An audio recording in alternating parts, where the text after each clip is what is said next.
Hello everyone, my name is Akitunde Menstral and I'm your fertility nurse. And it's quite alarming to know that a lot of women are trying to conceive and they still do not know how to calculate their menstrual cycle. And they do not even know whether it is a 28-day cycle, 21 or 30. In today's video, we're going to be discussing on how to calculate your menstrual cycle length. Just stay tuned. Welcome back.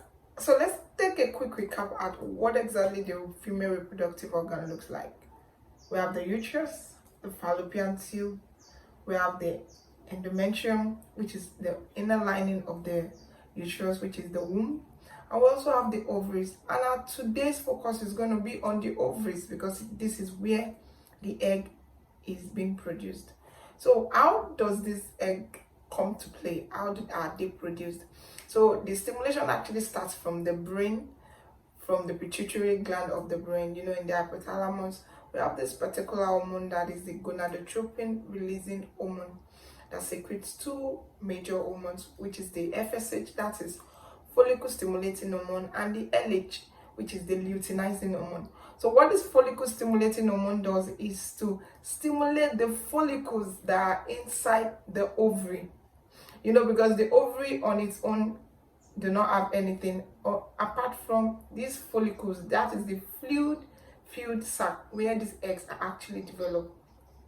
So this FSH actually stimulates those follicles to begin to grow and also to mature. So in turn, these follicles that are actually growing, that is where the eggs are developing, they stimulate or they release this estrogen. This estrogen, one of its functions is to help build the endometrium, that bed where the embryos that forms the baby is coming to life. And also it helps in the maturation of these eggs that are inside these follicles. So when these follicles actually get to maturation, and there's the second hormone, which is the LH, gets to a particular peak, at that point the FSH is actually reducing. It's already falling. So when it gets to the peak of the LH, that is what they call the LH surge, ovulation takes place. And ovulation is actually the release of the egg from the ovary, which then moves down into the fimbriae, down to the fallopian tube where fertilization with the sperm occurs, and also down to the endometrium, which has been prepared perfectly for it, and then implantation begins to occur. But what happens to a woman who is trying to conceive? How would she be able to track and know when exactly is the menstrual cycle? When is that ovulation taking place? And so that's where we're going to be starting from. The first day a woman sees a period. So if you have your calendar there with you, you can just pick up your calendar. And this is my own calendar, which is this calendar, which is starting from January. So we're taking this calendar from January 2022. So if a woman sees a period on the 2nd, so if you see your period on the 2nd or on the 3rd, if we are picking on the 3rd, which is a Monday, January 3rd of 2022, and a woman sees a period at this point, what happens? Because the period length is within 3 to 5 days.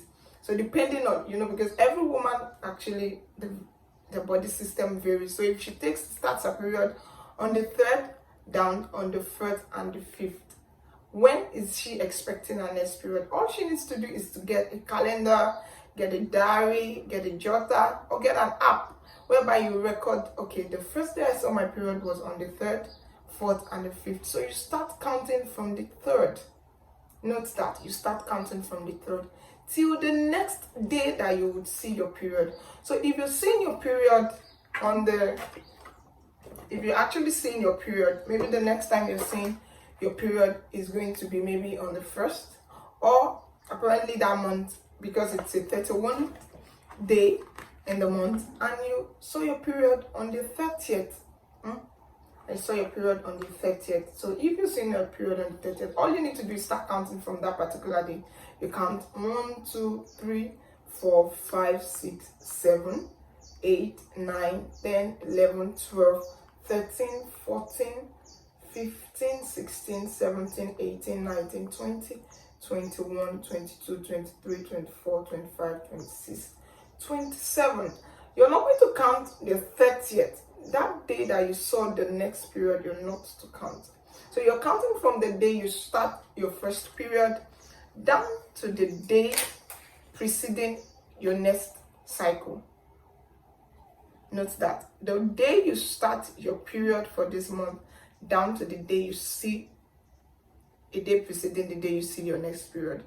And all this needs to be tracked, because that is the reason why you're getting a jotter. Because with 1 month, you cannot ascertain that this is what my cycle length is. You have to do this continually for the next 6 months. And the reason for the 6 months is because you're trying to get an average. You want to know what is the average day of your cycle. So if in the next 6 months, what you did is counting, and after counting, you discover that, okay, for 4 months out of these 6 months, you discover that it's a 28-day cycle. And the remaining, maybe one was 27 and the other was maybe 29 or 30 days. Then you know that your average menstrual cycle length is 28. So with this, you will be able to know how to track your ovulation to when you know that conception can actually take place.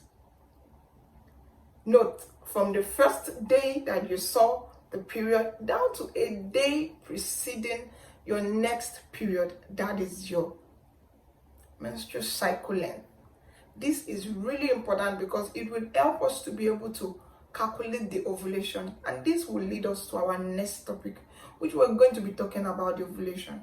If you have any question, any comments, anything is not clear with your period, just ensure to drop it in the comment section and I'll be answering all questions. Thank you and see you in the next video.